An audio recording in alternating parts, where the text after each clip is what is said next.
barriers. The barriers are there, and they're the legitimate barriers of any country in the world.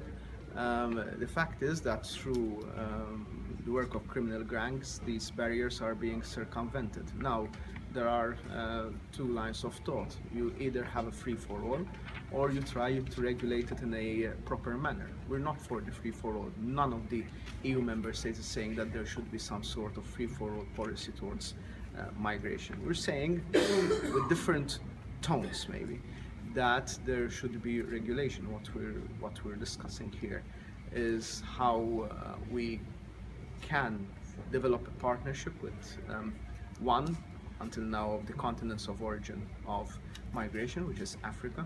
But then obviously tomorrow during the informal council meeting we will discuss even more the relationships with other partners, notably Turkey, obviously, and but also how this plays within the context of EU rules. Because one of the issues that is being mentioned to me by a number of leaders is that, okay, we're having a relocation mechanism. Let's assume that this works perfectly in the coming years. If you have people, you tell them, okay, you need to go to Slovakia, you need to go to Poland, you need to go to Malta, you need to go to Italy.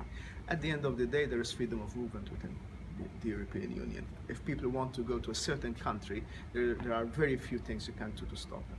So really and truly, while the relocation mechanism is a huge step forward, and as you know, historically Malta has been a huge advocate of this mechanism, and we want this mechanism to be a permanent one and a mandatory one throughout the years. There is also an issue of securing our borders and to having a proper system of how to admit people in a legal manner.